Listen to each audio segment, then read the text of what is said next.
ես ասած թույլտվությունը, լիցենզիան, որը կհանձնեն դատարանի, նաև ուզում եմ ասել, որ որպես ծնող եւ հետագայում իրավական ակտերի միջնորդությամբ կներկայացնեմ, որ ես այնուամենայնիվ իրավունք ունեի այսօր դատին ներկայացնել, այնինչ որ ներկայացրել եմ շրջանառությունից հանելու օտանված դասագրքերը, նաև ունեմ դիմում իրավապաշտպան այլ կազմակերպության կողմից, Հույների միավորման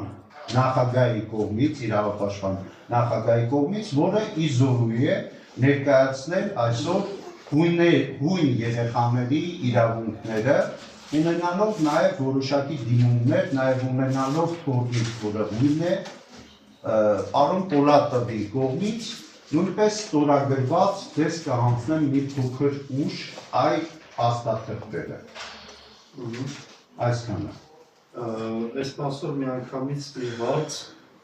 դուք որպես իրավապաշտպան եք այցը հարուցում, թե որպես ծնող, թե երկուսն եք։ Երկուսը մեկում։ Երկուսը մեկում։ Որպես ծնող ձեր երեխան որ դասարանում է սովորում։ Իմ երեխան 4-րդ դասարանն է արդեն փոխվել, բայց ես դատաքննության ներկայացման ժամանակ արդեն իսկ կներկայացնեմ նաև հիմքերը միջնորդության շրջանառությունից հանելու իմ մոտ գրված է դա, ես այդ բանը կկարդամ մի փոքր ուշ, որ բարոյական տեսակետից իմ երեխան արդեն ստացել է այդ դոզա հոգեբանական փորձաքննության, որը մշակվել է կամ արհեստական բանականության կողմից, կամ հարևան հանրապետությունում, կամ ոչ պատշաճ, ոչ իրավաչափ գործողությունների արդյունքում, եւ այսօր ես հանդես եմ գալի իմ երեխայի տրվված իրավունքների վերականգնման եւ այսօր մոտ 40,000 երկրորդ դասարանցիների, 38,000 երրորդ դասարանցիների, 7-րդ դասարանցիների մոտ այդ նույն քանակով, այսինքն 120,000 երեխաների անունից չի ասի, բայց մտահոգ ծնողների կողմից, որոնք այս հարցերի շուրջ բազմաթիվ ակցիաներ են կազմակերպել, այս մասով Ամենայն դեպս այն պահանջը, որ շրջանառությունից հանվի 2-րդ, 5-րդ, 7-րդ դասարանի դասագրքերը, քանի որ ձեր երեխան 4-րդ դասարանի աշակերտ է, ենթադրում եմ, որ որպես ծնող ձեր պահանջը կվերաբերի 5-րդ, 7-րդ դասարանների դասագրքերին, իսկ 2-րդ դասարանի դասագրքը շրջանառությունից հանելու պահանջը Պաստորեն բխում է որպես ձեր իրավապաշտպան հանդես գալու ժամանակից։ Կարող եք այդպես Այո, ճիշտ այդպես, ճիշտ այդպես։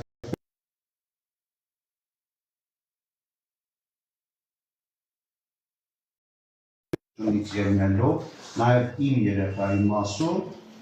եւ այլ երեխաների մասով ես եւս իրավունք ունեմ այս հարցը բարձրաձայնեմ, քանի որ ինքս 30 տարվա մանկավարժ եմ, եղել եմ բարձրագույն ռազմական ուսումնական հաստատությունների դասախոս, խմբի պետ, ցիկլի պետ եւ նաեւ միջնակարգ դպրոցների բարձրագույն ուսումնական հաստատության դասախոս եւ ինձ համարում եմ փորձագետ, որովհետեւ հետագայում կպարզենք դատաքննության ընթացքում, որ այն փորձագետները, որոնք տվել են փորձագիտական եզրակացություն, իրականում փորձագետ չեն եղել տվյալ բնագավառի։ Ես կապացուցիչ շատ է, մի հարցել արդեն այդ նորից այդ մասով լրացուցիչ կլսեմ ձեզ, որպես իրավապաշտպան հանդես գալու ձեր իրավասության վերաբերյալ, բայց վերադառնալով որպես ծնող հանդես գալու իրավասությանը, ես տեսնում եմ այցադյունին կցված չէ երեխայի ծննդականը։ հաջորդի կշտկեմ, ցանկացած փաստաթուղթ, որը կհաստատի ձեր եւ ձեր երեխայի տեղից չենք խոսում, տեղով նիստերի դալիճում շատ եք, ամեն մի շշուկը կխանգարի դատական նիստին, եթե ուզում եք նստել լսել, լուր կարող եք նստել լսել։ որով կհաստատվի ձեր եւ երեխայի միջև ծնողական հարաբերությունները եւ երեխայի տարիքը։ Ծննդականը ենթադրում են բավարարություն։ Հաջորդիվ կներկայացվի շատ ծեր ժամկետներում նաև արգաժան դատարան, քանի որ ներկայային հյուրեր, որոնք ծանոթ չեն դատաքննության ընթացքում, խնդրում են բոլորդ ինձնից սկսած հեռախոսի զանգերը անջատեք, որ հանկարծ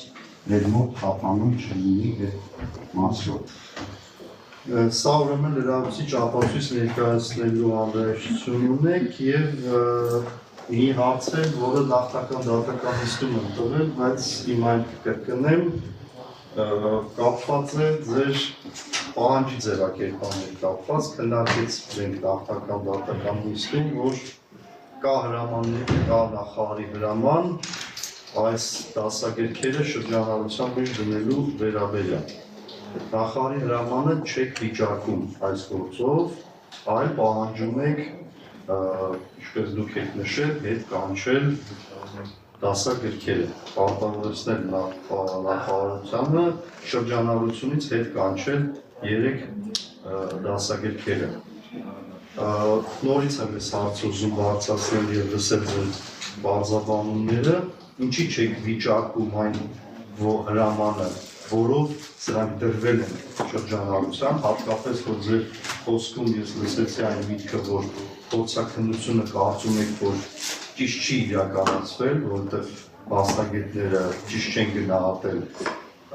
այս դասագրքերի համապատասխանությունը սահմանված չափանիշներին, եթե այդ տեսանկյունից եք հարցը բարձրացնում, եթե գտնում եք, որ ի սկզբանե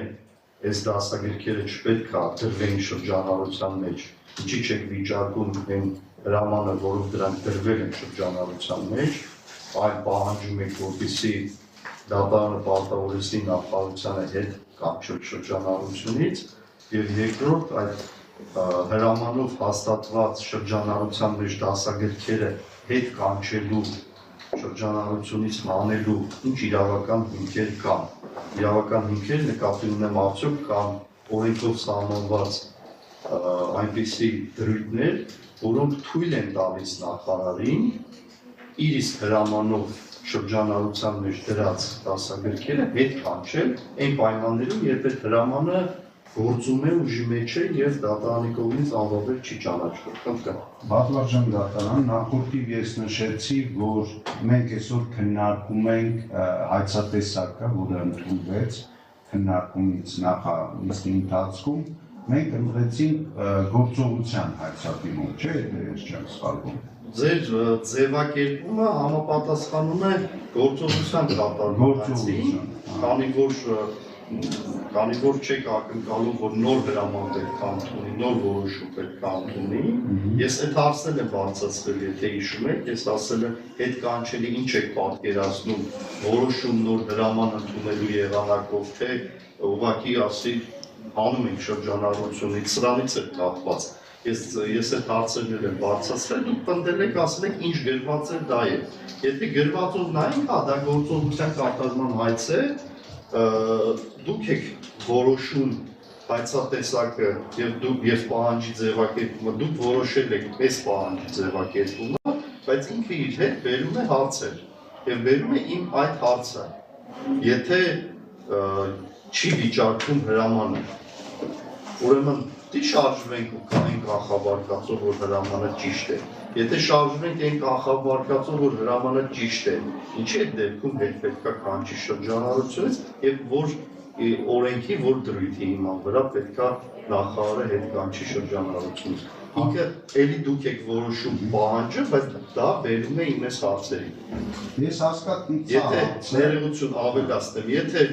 լիներ պահանջ վերացնել նախարարի հրամանը, այս հարցերը չէին լինի։ Կլինեին այլ հարցեր։ Նախարարի հրամանը ինչի է սխալ, որ նորմի խախտման է ընդունվել եւ այլն։ Քանի որ պահանջը այդպեսին չէ, այսպեսին է, այս հարցերն են առաջանում։ Հարգելի դատարան, ուրեմն ասեմ, որ նախորդիվ ես նշեցի, որ ես անմեղության կարգավարքով դիտարկում եմ նախարարին որպես իրադարձությունների չարամիտ իրադարձությունների զոհ եւ ինքս հարգված եմ, որ այդ հրամանը ըստ ընթացակարգի նորմալ է գնացել, բայց հաշվի առնելով այն փորձաքննությունը, իրականում փորձաքննության բացակայությունը, փաստերը ներկայացված է դատարան, այրվող Հայաստանի պետական դրոշը, նսեմացման քարոզը դասագրքերում, բացի դրանից Ադրբեջանի դրոշը, ցեղասպանվելու քարոզը, ենթատեքստը, մեսիջը, որը անընդհատ մտցվում է երեխայի ուղեղի մեջ, եւ ես հաջորդիվ կներկայացնեմ ամերիկյան փորձագետների տեսակետը, որ գոյություն ունի էֆեկտ Ֆոքսը, որը ասում է հետեւյալը, եթե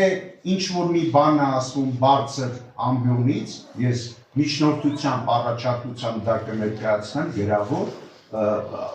հաշվի առնելով որ սուղ է մեր ժամանակահատվածը, ես դա նույնպես կներկայացնեմ։ Եվ այդ գործիքակազմը, որը կիրառվել է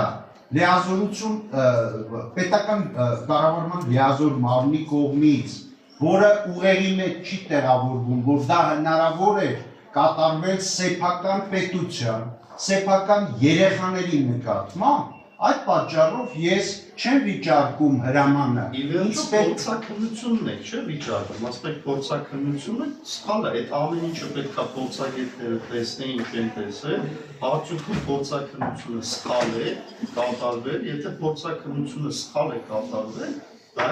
արդյոք չի բերում, որ հրամանն է սխալ ընդունվել։ Հիմա եթե հրամանով ավարտված է այդ փուլը, հրամանից հետո ինչպես է շրջանցելու նախարարությունը իր իսկ հրամանը եւ հետ կանչելու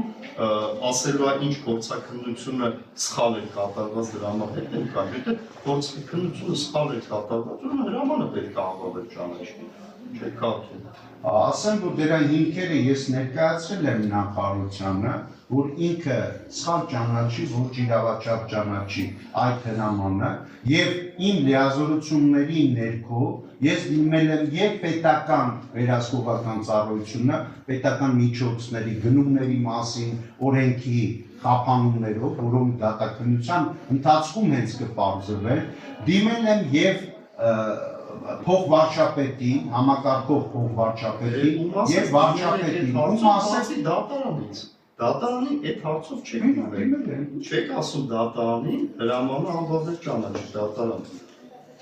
Եվ դրա մասին մենք նախնական դատականությունում շատ մանրամասն ենք խոսել։ Դուք դատարանին չեք ասում հրամանն անվավել ճանաչի։ Մի փոքր ուշ ես ասում եմ դատաքննության ընթացքում, երբ որ պարզվի, որ փորձաքննությունը կեղծ է եղել, փորձագետները եղել են ոչ մասնագետներ, դա կլինի ինքն ինքստյան, որ պետք է անվավել ճանաչել, բայց մինչև գործիքննությունը եւ դատարանի վճիռը գալիս են պահանջից։ Չի կարող պահանջը մի բան լինել, գործիքննությունը եւ վճիռը այլ բան։ Գործիքննությունը պիտի գնա այն ճանապարհով, որ ճանապարհով, որ դուք նախանշում եք ձեր պահանջով։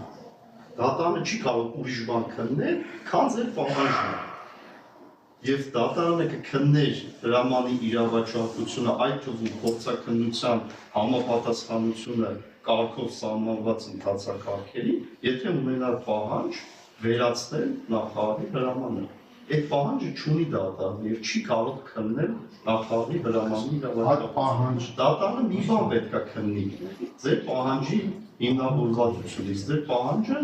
պարտավորեցնել այդ կանչել շրջանառությունից դասագրքեր։ Ըստ այդմ դատարանը պիտի քննի արդյոք պատասխանողը օրենքով լիարժորված է այդ կանչել շրջանառությունից դասագրքերը, թե ոչ։ Այլ ոչ թե քննել արդյոք հրամանը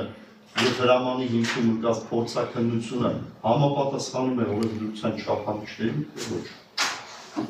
Համաձայն եմ եւ միանում եմ այդ պահանջին եւ իմ նպատակը այս ամեն ինչի ասվածի, քանի որ ինքս իրավաբան չեմ, ես նշեցի իմ իրավական ապահովումը պետք է ապահովել իմ փաստաբանը եւ այսօր նոր պայմանագիր եմ կնքելու այլ փաստաբանի հետ, նաեւ իրավիճակից ելնելով միգուցե համարել, որ միջնորդություն տամ, որ նոր փաստաբանը ծանոթանա գործի նյութերին եւ այն լիազորությամբ իր պահանջը մենք նորից ձևակերպենք։ Առայժմ ինձ պետք է դատաքննությամբ հրավիրել վկաներ, հա, հրավիրել փորձագետներին, որպես վկա մենք հրավիրենք։ Հերթականությունը չի համապատասխանում, տեսեք, մենք կգնանք այդ դրան, այսինքն ստուգելու փորձաքննության եւ հրամանու իրավաչափությունը միայն այն ժամանակ, երբ կունենանք վիճարկման հայցին համապատասխան ձևակերպված պահանջ վերացնել նախարարի հրամանը։ Քանի դեռ տես պահանջ չունենք, դատարանը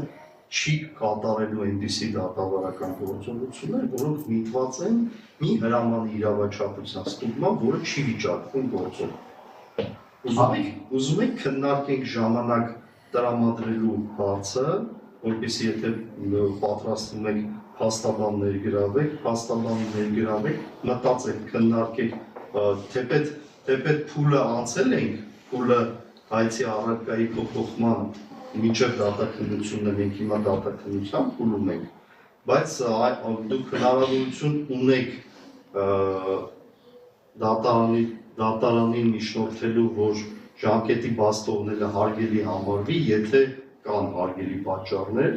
Ես նշեցի պատճառը, սրտի վիրահատությունը, առաջին։ Չէ, բանավոր պետք չի նշել, դա գրավոր միջնորդություն է։ Գրավոր կլինի։ Բայց մինչև չենք ունենա վերաձևակերպված հայց, որտեղ պահանջը կունենան այսօր, վերացնել, պարտադիր չի այսօր, եթե ուրիշ օր եք դա ակնկալում։ Երկուշաբթի օրը ողջամիտ ժամկետում ես կներկայացնեմ միջնորդություն հետաձգելու եւ քանի որ մեզ կդիտեն հետո լրատվականներով, ուզում եմ նաև չեմ դիմում իհարկե իրավասությունը չունեմ, ծնողները կտեսնեն, որ իրենց երեխաների համար ես տուպիկային իրավիճակում եմ ինքս չլինելով իրավաբան, այն իրավաբանները, որ ունեն երեխաներ, անպատասխան տարիքի տարված են իրենց մասնագիտական գործունեությամբ եւ այսօր իրենց կարիքը կա։ Եվ ողջամիտ ժամանակ պահանջելով այսօր պատվարժան դատարանից ես հույս ունենամ, որ իմ կողքը կլինի ոչ միայն մեկ փաստաբան, այլ տասնյակ, մոտավորապես ես նշեցի 400,000 երեխաների իրավունքները, մոտավորապես 40 փաստաբան, հույսով եմ, որ ես կունենամ իմ մեջքի հետևում այդ փաստաբանների ներուժը եւ այս հարցերը այն հարցադրումներով չեն ծագի պատվարժան դատարանի եւ Շատ լավ, հիմա միջնորդում եք հետաձգել դատաքննությունը եւ ձեզ ժամանակ տրամադրել նոր ներկայացուցիչ ներգրավելու եւ հայցի առարկան վերջնականացնելու վերաբերյալ, այդպես է ձեր միջնորդությունը ճիշտ եմ հասկանում։ Այո, այս պահին ժամանակ ողջամիտ ժամկետ, որը պետք է գա փաստաբանից ներկայացնելու համար առաջարկված ժամկետը նաև ուզում եմ ասեմ, որ բողոք եմ այսօր գրանցել ԿԳՄՍ նախարարություն, որովհետև երեկվա տվյալներով իմ վերլուծական աշխատանքի ընթացքում ձեր թույլտվությամբ 3 կետ ասել, որ տվել եմ հարցումով բողոքով ԿԳՄՍ նախարարություն, ըստ երևույթի 15 օրյա ժամկետում ինքը կպատասխանի մասնավորապես պատվարժան դատարան, ես գործի հետ կապ ունի։ Ես ներկայացրել եմ խոցելի կետերի վերլուծություն երեկվա տվյալներով, փորձագետների ընտրության թափանցիկությունը, որը այսօր բացակայել է։ Այսինքն մենք չգիտենք այդ փորձագետա, թե փորձանքագետա։ Ես հասկացա, այս հարցերը գործի ըստեյության քննության ժամանակ կանդրադառնանք։ Հիմա քանի որ քննարկվելու է գործի քննությունը հետաձգելու հարցը, հիմա ժամանակավորել է, սա երբ որ կհասնենք բուն ըստեյության քննությանը, քանի որ ես հասկացա, որ ըստեյության քննության կապված հարցեր են դրան։ Այդ ժամանակ էլ կլսեմ ձեզ եւ եթե լրացուցիչ ապացույց ունենաք, ստար կներկայացնեմ։ Այո, ես կհանձնեմ դատարանին, հարկադիրի ստեղծի մեր աղջկան կընտրեմ այս գրությունը, որը այսօր առավոտյան ուղեկ ԿԳՄՍ ծանոթացեք, դուք կարող եք ամսի 27-ին ընդհանուր բաժնից պարոն Սարգիս Միրզոյանից խնդրեք այս գրությունը, մեր սիրելի Սարգիսին ողջ կխնդրեք ինքը հատկացնի եւ այս դրա պատասխանից շատ բանակախված, նաև ապագա փաստաբանը, որը կողքս կլինի, ավելի ճիշտ փաստաբանները, ես գիտեմ, որ ծնողները այսօր շատ փստապահանջ են եւ իմ կողքը կկանգնեն այսօր արդեն կգնահատեք եւ կորոշեք ու ներգրավել։ Շնորհակալություն ձեր ասացիք վերջը ինչքան ժամանակ եք ակնկալում։ Մոտավորապես 15-ից 20 օր ես կուզենամ այդ ողջամիտ ժամկետը ներկայացնել եւ այդ հարցը շատ սուր է ինձ համար, քանի որ ինքս փաստաբան չեմ, իրավաբան չեմ, հիմնականում իմ իրավապաշտպան գործունեության ընթացքում քրեական գործերի շրջանակում եմ խորացել, ինձ համար այդ action-ը, այդ գործողությունը հենց քրեական գործի նախաձեռնումն է, դրա համար տվյալ դեպքում ձեր դիրքորոշումը պատվարժան դատարան հարցադրումները ինձ համար անհասկանալի են եւ դրա համար 15-20 օր, բայց կխնդրեմ, որ մինչեւ նոր տարի, հա, մինչև նոր տարի լինի դատաքննություն, առավելևս որ պարոն Էդուարդի լիցենզիան ավարտվում է ամսի 20-ին։ Այդ իրենք կորոշեն, չեն երկարացնի, այդ իրենք կորոշեն։ Ձեր կարծիքը միջնորդության վերաբերյալ։ Դատականից դետալներով չեն կարող մահվի Շատ լավ, դատարանը հայց որ ներշկել անունի արգանքով խնդրեմ այդ դեպքում դատականից տարբեր նշանակել հաջորդ տարի, որովհետև այս տարի շատ արագ դատականից տեսվային չի նշանակվելու, հիմա կբարձրաբանեմ մեր ընթացակարգերը։ Նախ միջնորդությունը հայց որ կողմի դատարանը որոշում է բավարարել եւ հետաձգել դատաքննությունը, սահմանել 20 աշխատանքային օր ժամկետ Այցի առարկայի վերաբերյալ վերջնական դիրքորոշում ներկայացնելու համար հիմա մեր հաջորդ ընթացակարգերը բացատրեմ եւ դրանով պայմանավորված բարձրաբանեմ ինչի այս բանի դատականից չի հրավիրվում։ Եթե այցի առարկայի փոփոխություն ձեր կողմից նախատեսվի եւ որոշեք վերաձևակերպել այցը նախարարի հրամանը վերացնելու պահանջի շրջանակում, դա դուք պետք է Վարչական դատավարության օրենսգրքի 54-րդ հոդվածով սահմանված կարգով միջնորդություն ներկայացնեք, նույն օրենսգրքի 88-րդ հոդվածով սահմանված ժամկետի բաց թողնելը հարգելի ճանաչելու վերաբերյալ։ Այցի առարկայի ժամկետը, այցի առարկան փոփոխելու ժամկետը անցած է։ Դա հնարավոր է վերականգնել եւ թույլատրել ձեզ այցի առարկայի փոփոխություն կատարել միայն 54-րդ հոդվածով սահմանված կարգով, որը ասում է, որ գրավոր միջնորդություն պետք է ներկայացվի, որի վերաբերյալ դատարանը գրավոր որոշում պետք է ընդունի։ Եթե գրավոր որոշում է ընդունվում ժամկետի բաց թողնելը հարգելի ճանաչելու վերաբերյալ, նոր այցի առարկան կարող ենք համարել փոփոխված եւ գնանք դատաքննության փոփոխված այցի առարկա։ Եթե ոչ դատարանը որոշում է միջնորդություն եթե մերժել, ապա այցի առարկան մնում է այնպիսին, ինչպիսին որ կա։ Եթե այդպիսի միջնորդություն դուք նախաձեռնեք, դատարանը ինչ որոշում է որ ընդունի, թե դրական, թե բացասական, դա լինելու է բողոքարկման ենթակա։ Եթե բավարարվի, պատասխանը կարող է բողոքարկել, եթե մերժի, դուք կարող եք բողոքարկել։ Եվ եթե կողմերից մեկը օգտվի բողոքարկման իրավունքից, գնալու է վերաքննություն։ Վերաքննիչ դատարան, հետո նաև միգուցե վճռաբեկ դատարան։ Ինչը նշանակում է, որ հաջորդ այն կետը, երբ մենք կարող ենք դատաքննությունը սկսել, այս պահին անկախատեսելի է։ Դա կախված է ամբողջությամբ նրանից, թե ինչ դատավարական գործողություններ դուք այդ 20 օրվա մեջ կանեք եւ դրանով պայմանավորված ինչ որոշումներ կընդունի դատարանը եւ դրանից հետո որոշումները կբողոքարկվեն թե ոչ։ Դրանով պայմանավորված այսօր դատական նիստ նշանակել հնարավոր չի։ Ես կսպասեմ ձեր դատավարական գործողություններին, դուք ինչ կներկայացնեք դատարանին այդ 20 օրվա ընթացքում եւ դրա հիման վրա արդեն պարզ կլինի։ Այսինքն երկու բան եմ ես ակնկալում, կամ պնդելու եք այն ինչ որ կա, դրանով գնալու եք դատաքննություն, կամ ստանալու են միջնորդություն այցի առարկայի փոփոխության եւ այցի առարկան փոխելու ժամկետի բաց թողնելը հարգելի համարելու վերաբերյալ։ Երկրորդ դեպքում այն իմ ասած ընթացակարգերով ենք գնում։ Խնդրեմ, ինչ եք մենք ասել։ Պատվարժան դատարան ուղղակի 54-րդ հոդվածի 88 հոդվածի հետ կապված ջուր ընդգրկումներ որ չլինի, որոշակի ոչ թե պարզաբանում եմ խնդրում, որպեսզի հասկանամ, պահանջվում է ինձանից օրինակ փաստաբանի առողջական իրավիճակի պատահարացման հետ օրինակ այսօր զանգել եմ Օրենքը ասում է հարգելի պատճառներ, դուք որոշեք ինչն է հարգելի պատճառ, որ 88 հոդվածում սահմանված ժամկետը բաց է թողնված, 88 հոդվածը ասում է մինչև դատաքննություն նոր փաստաբանի ներգրավում, հարգելի է։ Դուք որոշ, ես նախապես չեմ կարող ասել, ես կստանամ ձեր գրավոր միջնորդությունը, որտեղ դուք կգրեք իրական պատճառները ինչի է բաց թողնված, որ կգնահատեն, եթե հարգելի կգնահատվեն, կստանաք Նշանությունը բավարարելու մասին որոշում, եթե ոչ միաժամանակ։ Ամենայն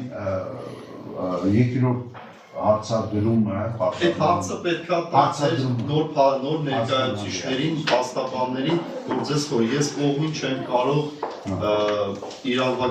իրավաբանական խորհրդատվություն Ես արդեն խորացած եմ վարչական դատավարության օրենսգրքով, ես ուզում եմ հասկանամ հայցատեսակի փոփոխում եք ակնկալում, թե պահանջի